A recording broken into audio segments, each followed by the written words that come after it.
right, welcome back to the Steve Gruber Show. Glad to have you here. Continuing coverage from the nation's capital. Special coverage here from Washington, D.C. all week. The Foxhole Freedoms, wherever you dig it, my friends. I dug it here just outside the White House, as you can see here today. I'll be at the White House, by the way, Caroline Leavitt today at 1 o'clock. Here are three big things you need to know today. Number one, Marco Rubio has announced visa restrictions on foreigners complicit in censoring Americans. That's pretty cool, actually. Number two, General Motors is dumping its EV projects altogether. It was just a matter of time. I told you this a long time ago. It's just a matter of time. General Motors could not become all electric and survive. It was not possible. You've got that happening. Plus, the markets are up. This is number three. The markets are up today because a court that I'd never heard of, the International Trade Court or something like that, intervened and interfered with Donald Trump once again. We'll be talking about that with Caroline Leavitt. Like I said, I'll be in the briefing room 1 o'clock today. I'm sure there'll be plenty of questions on the courts that continue to interfere with the president's agenda.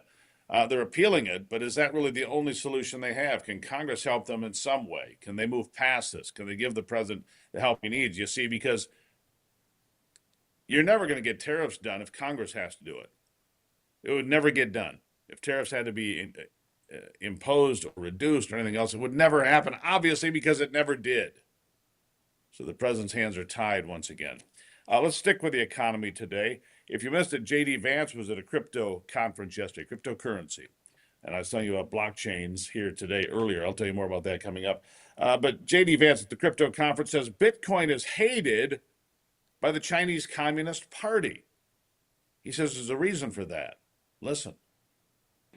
But I actually think that where Bitcoin is going is as a strategically important asset for the United States over the next decade. It's one of the reasons why President Trump, with the help of our great AI guy, David Sachs, it's one of the reasons why we started the Bitcoin Reserve, because we want to start to put in motion the strategic importance of Bitcoin for the United States government.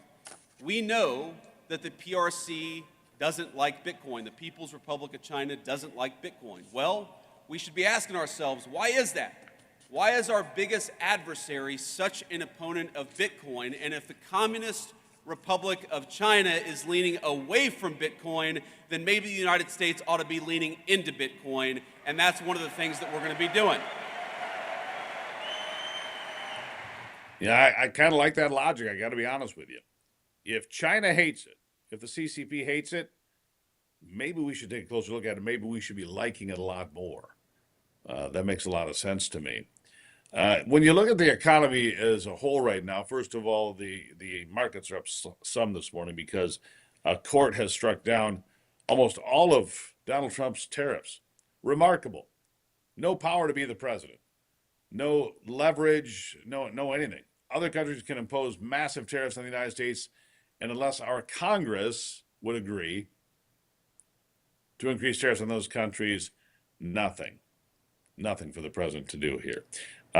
Meanwhile, Florida, Ron DeSantis, this is kind of a surprise move here. Ron DeSantis just decided to make gold and silver legal tender. Gold and silver legal tender in the state of Florida. That tells you something too, doesn't it? Listen to what he said.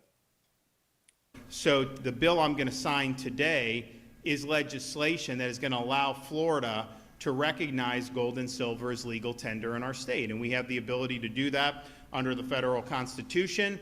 There are only 2 states that have done it thus far. They're smaller states. We are the first large state to step up and to get this done. And this is right out of the Constitution of the United States. So this legislation will authorize money services business like check cashers or PayPal to transmit and accept payment in gold and silver. That means these precious metals can start functioning like real currency again, not just investment vehicles for the wealthy. And you notice what's happened in recent weeks and months. How has gold gone down or has gold gone up? Gold's gone up big time because investors are looking at this and they're hedging against, they see the bond yields have gone up. I think they moderate a little today, but when people start seeing that, gold is a place they're going to. So it's not just an investment, it'll be something that you're going to be able to use, and it's something that is very likely to hold its value, certainly. Yeah. So gold and silver now legal tender in the state of Florida. That's actually a very, very big deal, I think. I think that's a very big deal to the state of Florida and the people there for sure. By the way, I'm going to switch gears here for just a second because I meant to get this story in and I have not.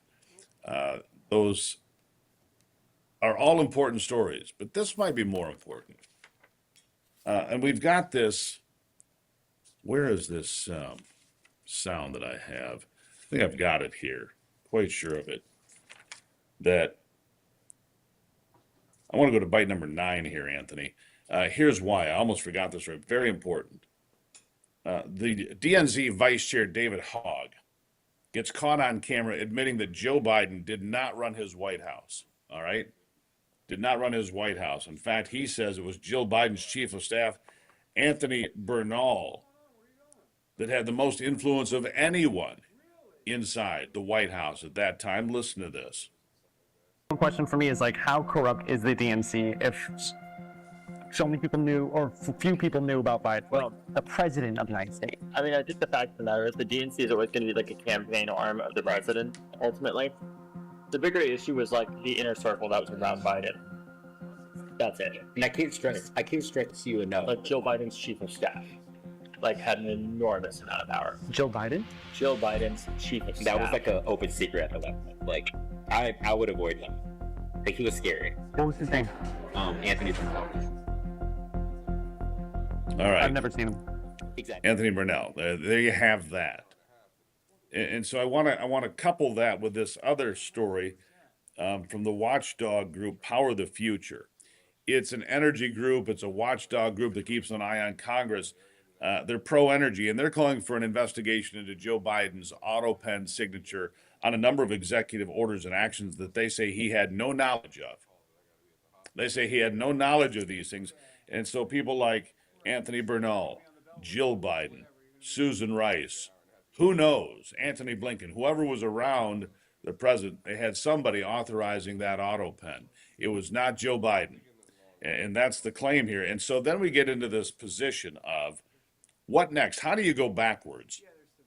If these watchdog groups and the DNC's David Hogg and others say, look, Joe Biden wasn't running the place, the auto pen was being fired by people surrounding him and not Joe Biden, he was not authorizing it. What do you do going forward? What does the FBI do? What does the Attorney General do? What does this White House do? Do they work to disqualify those things that were signed by AutoPen? I don't think you have any choice but to try to disqualify those things. Maybe I'll ask Caroline about that today at 1 o'clock if I get the opportunity. We'll see what comes up in that conversation. Again, Caroline Levitt's going to have a press briefing today at 1 o'clock. Everything else is closed press today here on the White House campus. I'll take a break. It's the Steve Gruber Show live from Washington this week. No, it's not permanent, my friends, but it is a nice place to find a lot of new connections. I'll be right back.